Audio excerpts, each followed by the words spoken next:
নদিয়ার চৈতন্যভূমি নদিয়াতে মায়াপুর পর্যটন মানচিত্রের আরও এক নতুন ক্ষেত্রের শুভ সূচনা হলো আজ।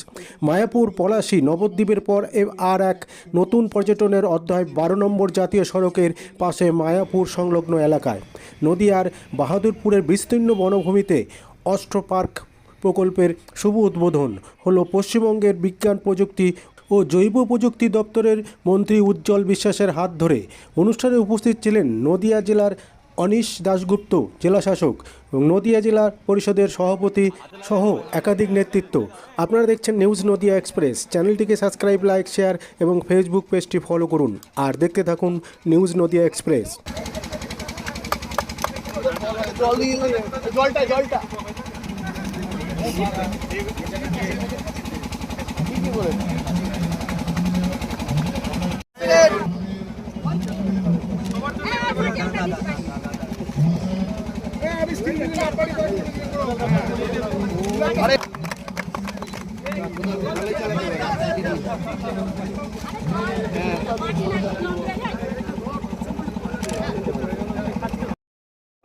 হাতগুলো সরাও।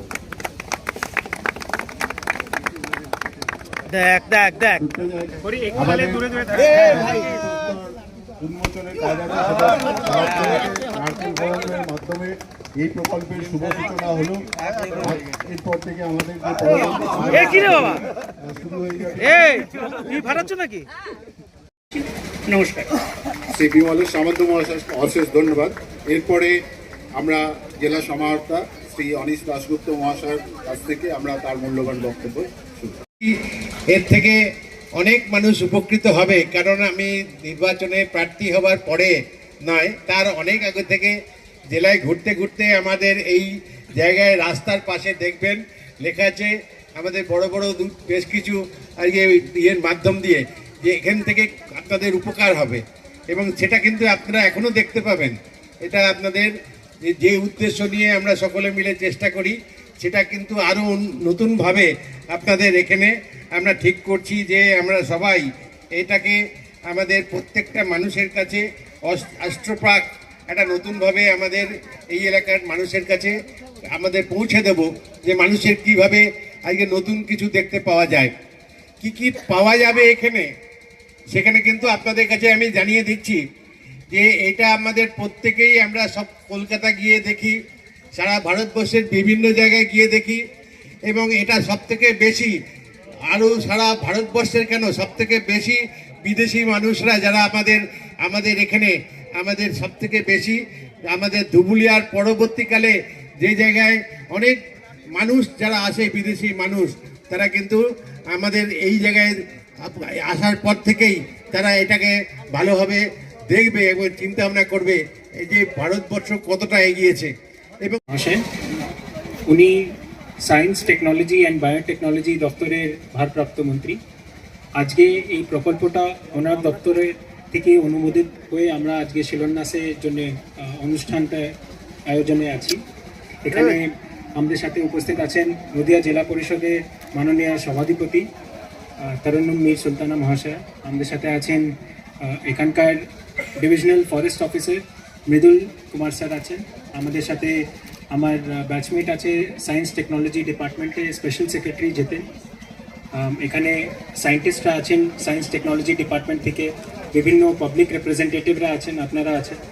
তো যেমন কি আপনারা জানেন, এখান থেকে আগেই একটা নির্দিষ্ট হয়েছিল এই জায়গাটা, লোকেশনটা, কেন কি ট্রপিক অফ ক্যান্সার এখান থেকে পাস করে 23.5 ডিগ্রি নর্থ। এটা একটা ইউনিক অপরচুনিটি আমাদেরকে দেয় যে আমরা এই জায়গাকার কী কী স্পেশালিটি আছে, কেন কি ট্রপিক অফ ক্যান্সার এখান থেকে পাস করছে, ওটা আমরা লোকেদের সামনে আমরা নিয়ে আসতে পারি। এই পার্কটা অ্যাস্ট্রো পার্ক যেটা হবে একটা ট্যুরিস্ট ডেস্টিনেশনের হিসাবেও সফল হবে। আমাদের জন্য একটা সায়েন্সের যেটা জিজ্ঞাসা থাকে বাচ্চাদের মধ্যে, ওটাও জিজ্ঞাসাটা জাগরুক করার জন্য একটা ভালো জায়গা প্রদান করবে। আমি আশা করছি যে এই পার্কটা আমাদের জেলার জন্য একটা অন্যতম পার্ক হয়ে দাঁড়াবে, আর আমাদের জন্য একটা ট্যুরিস্ট ডেস্টিনেশন হিসাবে পুরো জেলার জন্য একটা গুরুত্বপূর্ণ জায়গা হয়ে দাঁড়াবে। এটা আমাদের পশ্চিমবঙ্গ সরকারের ভারপ্রাপ্ত মন্ত্রী শ্রী উজ্জ্বল বিশ্বাস মহাশয়, উনি এখানকার স্থানীয় বিধায়কও আছেন। তো ওনার এই ইনিশিয়েটিভে এই একটা অ্যাস্ট্রো পার্ক অনুমোদন পেয়েছে ডিপার্টমেন্ট আমাদের এখানে। এটা করা হবে আজকে, ওটা শুভ শিলান্যাস হলো। তো আপনারা সবাই জানেন এখান থেকে যেমন ট্রপিক অফ ক্যান্সার যায়, তো অনেক দিন ধরেই এই একটা চিন্তা ভাবনা ছিল এরকম একটা পার্ক করার জন্য। তো সব প্রসেস মেনে সব অ্যাপ্রুভাল নিয়ে এখন ফাইনালি এটা আমরা স্টার্টটা করতে পারছি।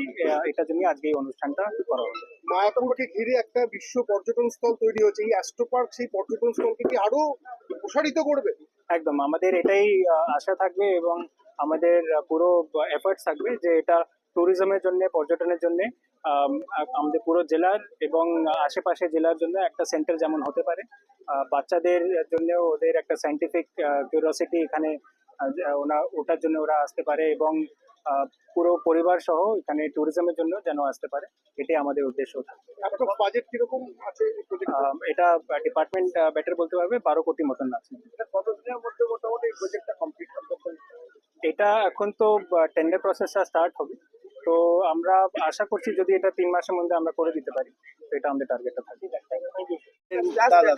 এইটা ভারতবর্ষের মধ্যে দ্বিতীয় জায়গা যেটা দীর্ঘদিন ধরে পড়েছিল, টপিক অফ ক্যান্সার, যেখানে পড়েছিল প্রায় আজ থেকে 1 বছর নয়, 10 বছর ধরে নয়, মানে প্রায় তাহলে